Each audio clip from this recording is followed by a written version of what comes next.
You big talker, talker, talker, talk show. You big talker. Welcome to the first episode of the You Big Talker talk show. And I'm super excited to be bringing this to you. It's sort of an amalgamation of different projects I've worked on with Rob and otherwise throughout time, eternal. This is kind of like a nightly talk show. We're gonna see, not a nightly talk show. What am I saying? It's gonna be once a week if I'm doing well. That's the goal. The idea is kind of like a night show, but instead of exploring daily themes, it's kind of more of exploring eternal themes, but also with some daily themes sprinkled in. So the sections we have include topical and eternal news, sketches, cool stuff, a segment called It's Just Food, Binge Cafe, of course. We're going to have guests and ask them questions from the You Big Talker list, which I'll explain when we do that. And I thought we should include some Rob's renovations, see what he's been up to. He's a busy guy. Behind the binge, if that's applicable, and maybe some new music. I'll link to everything that we talk about. Welcome. All right, so our first section, topical and eternal. Dun, dun, dun. What's new in my life for those who care? I sprained my ankle. I was on a run and I had new shoes. I don't blame the new shoes, but that was probably part of it. I was kind of behind the Walmart parking lot. Not that that's a good destination, but it does lead to a trail, and that's the reason I was there. And they had it kind of blocked off. I went too fast. You know, typically that's one of my problems is I go too fast. It's always a problem.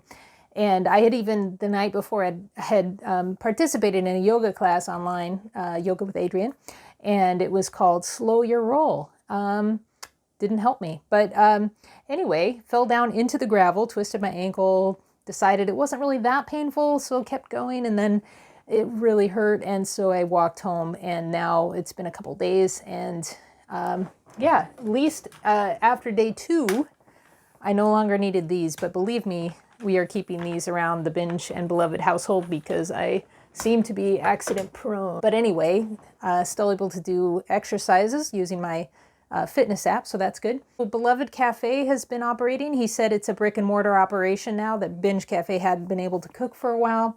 So that's nice. In other news, I just published an article on Medium. It was sort of brought about, one, by my birthday, which marks the 30-year anniversary of kind of like my starting veg journey. And it had to do with the dream, which was ridiculous, as you'll see in the article. And just like all the smoke and all the fires and all the crazy things happening in the world right now. I have a picture of my mom's house, a month ago versus when the smoke was happening. And it's scary. So anyway, that's out there. Please take a look at it. It also sort of made me think, and I was talking to some friends about this too, the idea of, planning for climate change in terms of, where you choose to live. And from a report that I shared, retweeted, they were talking about, what to expect in different parts of the U.S., etc. And, just to sum it up, don't get too close to the coastlines, and north is the way to go. Anyway, so that's something to consider as you think about living the next few decades and etc. It's going to get really hot down south and a little wet on the coasts, and of course lots of fires out west, sadly. Anyway, so on my birthday, I did enjoy a nice gift from my friend Caitlin. Thank you so much. And I had a great birthday, went to the beach. I guess, I'm not really a beach person based on the folks that I'm interacting with at the beach in large part. Maybe it's the boardwalks and the sort of stupid shirts that say kind of offensive things. Also, where we were staying, there were a lot of kids running around, which kids do, and that's cool, whatever. But, we're looking for something a little more ocean sounds. So we ended up putting an ocean app on while we were trying to sleep because it was so loud. But anyway, I was getting irritated at the loud kids. And then I heard one of the loud kids yell, wait a minute, I'm going to go get my mask. And immediately I just felt so sad for that kid. And it was sort of a reminder just to step back a little bit from my own sort of idea of what I'm needing and to have more compassion for everyone. The other thing that happened on my birthday, unfortunately, was Ruth Bader Ginsburg died. And So my birthday forever will be, maybe, I'll think of it as a day of activism. But I must say, I really identified with an author I'm reading right now, Zadie Smith.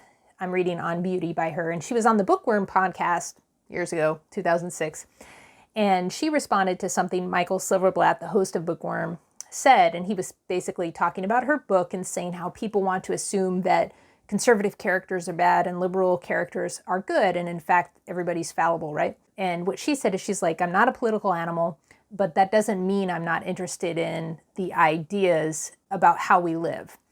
And she doesn't believe that political, differences are the most important differences in our lives and in human life. And it's hard to say that, though, because the culture, as she said, every day will tell you something different, that these are very significant differences. And she was asking the question, do I believe that these things are offensive, right down to the core of my being? She thinks they're the least significant elements of a person's personality. And obviously, a lot of people's beliefs have real life consequences and life and death consequences for people. In the spirit of what she's talking about, it's more like, what are sort of like the eternal themes of humanity? And, how can we sort of, even having different ideas, how can we sort of negotiate what's best for everyone together? And I think like having the divisive ways that we've been going does not, lead to that. So I think about that a lot as a vegan activist too, like how not to alienate people. So now I would like to, speaking of phone banking, this sketch was inspired by an experience I had yesterday. Please stay tuned. Listen, what's the most important thing we need as a country? Unity. That's right. Yeah. Listen. Great. Do you think... I can't fly my flag. They're gonna burn it and take it from my... They're gonna burn it and take it from my house. Listen, who's taking your flag? These protesters are violent. No, actually, no, not a few of them. I've been to protests and they aren't violent. They're actually really peaceful.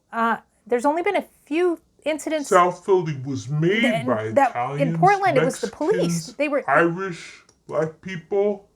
Listen, sweetheart. Yeah. Question. What has Biden done in 4 decades? Tell me. What? Well, now.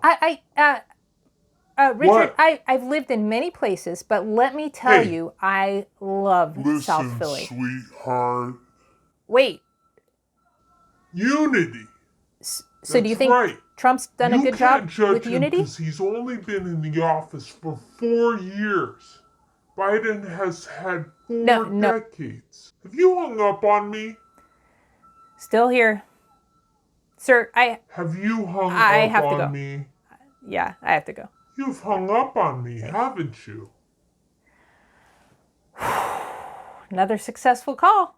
So this next section is called Cool Stuff, and I often find myself consuming a lot, and not just vegan cupcakes, but information, and I share with friends, here and there, but I thought it'd be nice to also share more broadly. So, oh, by the way, this is my new chair. You know what? I'm always in a chair, writing and doing these kinds of things and working, so might as well have a nice one. So I went for the gaming chair. It's not real leather, it's something else. All right, so I've been thinking a lot about shame lately and how it relates to different things that we might try to do as a people for public health.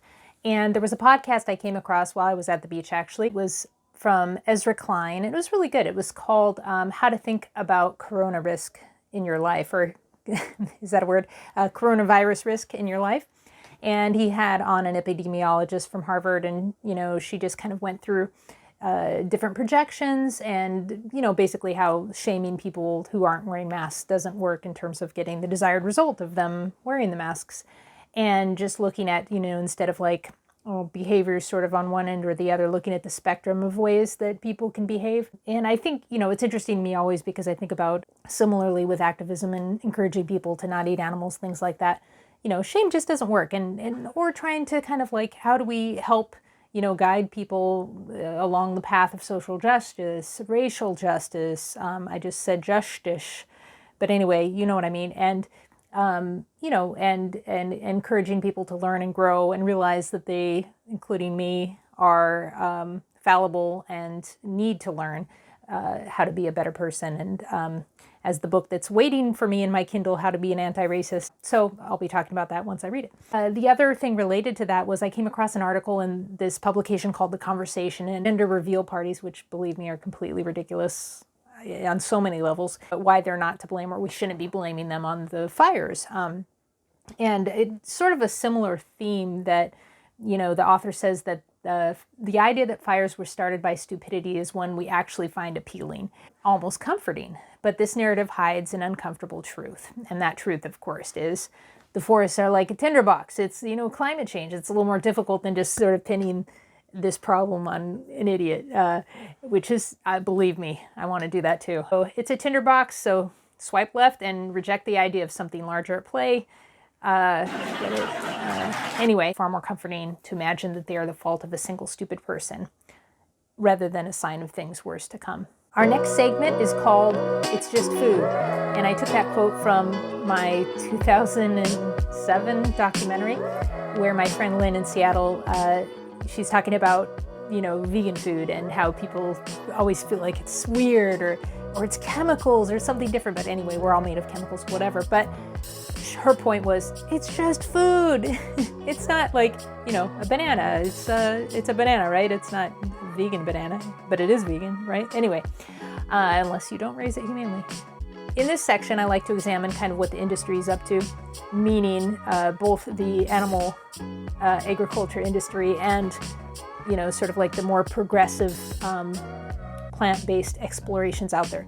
So my favorite place to go, and I did mention this place in my article that compares Trump to the animal agricultural industry. So I was looking at the Animal Agricultural Alliance, and they're sort of like an industry group that's protecting sort of the industry, I guess. And as usual, most of their articles are usually about what animal rights activists are up to. And I think they group animal rights activists in the category of anyone who's promoting alternative protein or non-animal protein. They had this article in this publication of theirs called The Horde's Dairymen, very catchy. And they say a major role of the Animal Agricultural Alliance is monitoring animal rights activist organizations. Not surprising. We keep an eye on these groups so we can inform the animal agricultural community about what strategies and tactics activists might use next in their efforts to undermine consumer trust and end animal agriculture. I also like the picture they use. The quote from the author is, activists firmly believe they can and will bring an end to using animals for any purpose, including food. And they will stop at nothing to accomplish that goal. That's very dramatic. I mean, for me, when I hear somebody will stop at nothing, I tend to think of the most extreme thing that they can do. So anyway, it's not dissimilar to our political conversations. So familiar with the tactic. They also say that an activist, I guess they're going to some of our events, and they said an activist said, let's stop raping these animals into existence. None of the animals on these factory farms are making love. And they call that, an extreme statement. And perhaps, to an unfamiliar ear, that might sound extreme. But is it?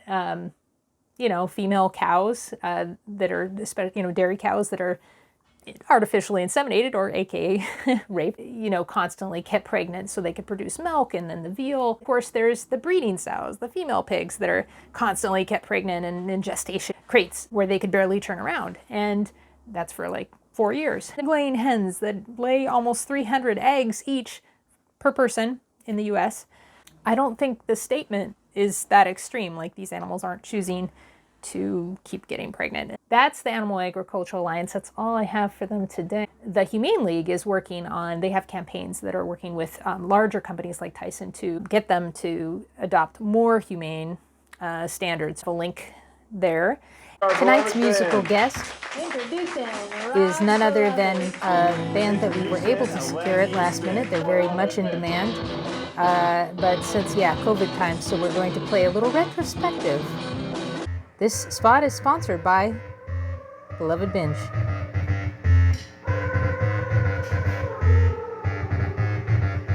Waking up for work, do you go to bed happy when you're waking up for work? Do you go to bed happy when you're waking up for work? Sometimes It's okay. to sit in your shit and realize you can't escape Like me.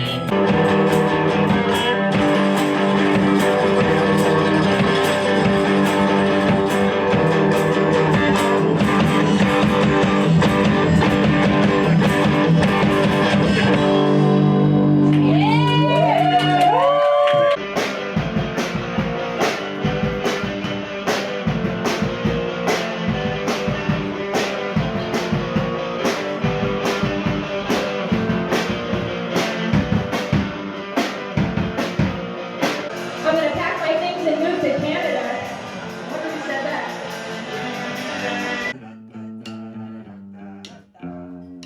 It's manifest destiny where I can Anybody want a carrot?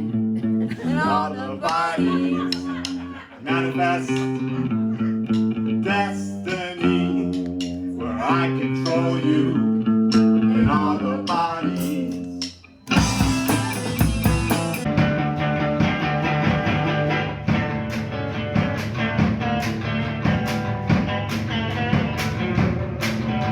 I got these pants on discount. Don't be jealous.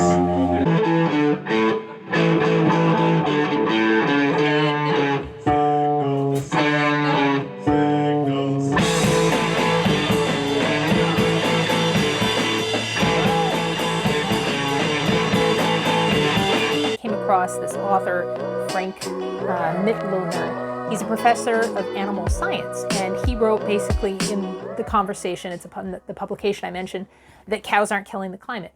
Okay, so he's a professor of animal science, and I was listening to a video put out by Columbia's Earth Institute, and they were interviewing the editor of the conversation, the environmental editor. And one of them, she was saying that he did a great job with this article, and, you know, trolls were kind of saying that he has, you know, vested interests in animal agriculture. She's like, He claimed all of his affiliations.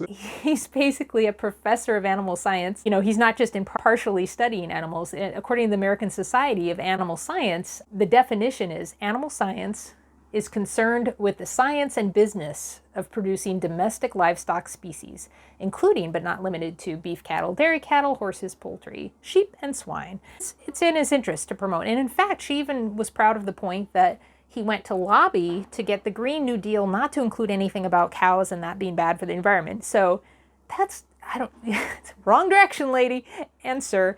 Anyway, I digress. But that's just some of the things that kind of happen behind the scenes where people, of course, have an interest in that industry going forward. But looking at this led me to an interesting study.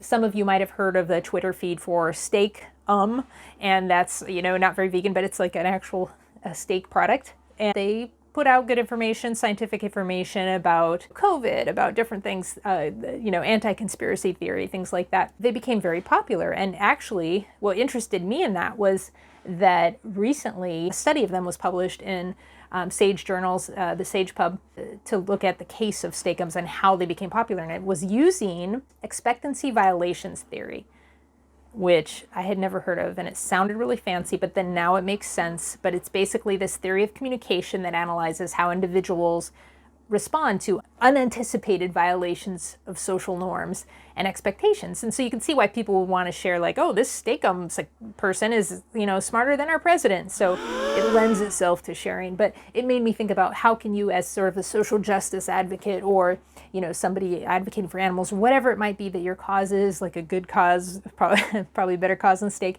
how can you use that in a way to think about, like, how you infuse, again, the fun into your activism? And anyway, so I encourage you to check that out. Really, I mean, what this comes down to is we are moving toward the delicious taste of meat without animals being part of the equation. And so even KFC is, you know, launching, even in California, I think it was in Canada at first, you know, vegan chicken. And there's a great article by Bruce Friedrich, who's the CEO of and co-founder of, or maybe the founder, I don't know. Anyway, the Good Food Institute, and they basically promote plant-based alternatives to meats. And I love his point, which he's been consistent on through the decades, about purity. And, like, some, as he called them, level 5 vegans would be upset that, oh, it's in the same oil, or, like the idiot who sued Burger King, which I still think maybe was a plant by the meat industry to make us look ridiculous because it's not hard. Yeah, level 5 vegans, this isn't for you. This product is for people who eat meat and still want to enjoy that, but not, sort of contribute to the suffering, can do so. I'd like to welcome my first guest to the You Big Talker talk show, Rob Beloved. Hello, everyone. So what we do on the talk show is the reason I started You Big Talker was because I got tired of, small talk. And so I wanted to answer the bigger questions in life, the bigger themes. I am going to continue the theme we were talking about at the beach, which sort of led me to come up with the question based on being irritated, which is preferable, if all life on Earth was extinguished or if life continues? Oh, you're asking me? You're my guest. Yeah. I was actually thinking about that while I was in the basement cleaning today, actually, for some reason. What brought that up? I was just thinking about how I do enjoy being alive in my experiences, and I enjoy connections with people through music and art and films and stuff. I also don't like the suffering that goes on in life. So what's the solution? Life continues, or is life extinguished? I know your view on this already because of the beach. Don't tell anybody. I won't. It changes. Okay. Okay. Spoiler. My view is I feel like there's a responsibility to being alive, and if you ignore your responsibility as an entity on this planet, it's going to be extinguished anyway, and it deserves to happen. So that's kind of where I am. Heard it here. That's where I am at this. Beloved's very reasonable. Who are you voting for? I am voting for Trump. No, just kidding. I'm not voting for Trump. That would be a deal breaker. Yeah. And all this talk about don't worry about political whatever divisions, but yeah, no. I'm voting for Biden, and I know he's been in politics a long time, and he's done some things that people don't really appreciate, or they can, no one's perfect, and but I feel like given the choices, and a lot of times we're stuck in this two-party system. Yeah. So you're forced to vote for a party, even if you don't completely agree with everything they're saying. Mm-hmm. But you have to think of other people, Like, I feel like other communities, my neighbors and stuff, would suffer even more if I voted Trump. Right. But I wouldn't vote for him anyway because none of his policies I agree with, and he's just a con person. Con man, and he's I don't even like talking bad about people. So. What's your plan for voting? I'm gonna do a mail-in voting because it's easy, and it's been known to work. We did that for the primaries, and it was fine. Yeah. We have another show that we call Behind the Binge, which you can find on the Beloved Binge website, but we're also going to include that in this segment. So welcome to the Behind the Binge, where we go behind the binge. Welcome. Thank you. You can welcome me too. Welcome, the binge. Thanks. So what's been going on in the life of Beloved Binge? I know you've been a busy band and, world tours. No, not exactly. We basically took some time off after we recorded because of the COVID was one, and also I renovate a lot of houses as part of a income stream. It took up a lot of time because we had to move our houses from North Carolina to Philadelphia. So we had to sell and buy and all that stuff. And I'm just a one-man crew, so. Yes, he works very hard. I wanted to show people kind of some things you've done around here in the segment we're calling Rob's Renovations. Maybe it's a better name. Actually, I have to go really slow because of my broken. I keep saying broken, but it's not really broken. I had grapes growing on these edges here and on grapevines, and it was beautiful. I had to rip it all out because I ended up just killing these bugs, and I don't really like to kill bugs, but it's a good idea to kill these bugs, even though they look cute and everything. But I just can't have them decimating trees and everything, So anyway, this is our screened-in porch. I built this, and you put the floor in? Yeah, I was gonna get to that. Oh, sorry. In between doing renovations and doing stuff, I built this, and one of my last projects, I put in new hardwood flooring, and I had like a few garbage bags full, and I didn't want to put them in the dump. So I did do the floors in here. I redid them using the scrap wood. Looks really nice. Thank you. And Did somebody poo-poo that decision? yes, this binge didn't want me to do it, but did it anyway. Sometimes that happens and it works out. Who got you that Buddha fountain that's right there? This binge did, and see, I'm someone who doesn't put things away all the time, and it gets me in trouble. Amen. But this is my carnivorous plant. It's not very doing- into killing bugs. People. Yeah, Not trying very, everything. Not very vegan. Trying everything out here. So Eleni and I put this bamboo up one year, and it's gonna do for another. You got some apples? coat. We got some apples on our apple tree. That's another thing that these lantern bugs like.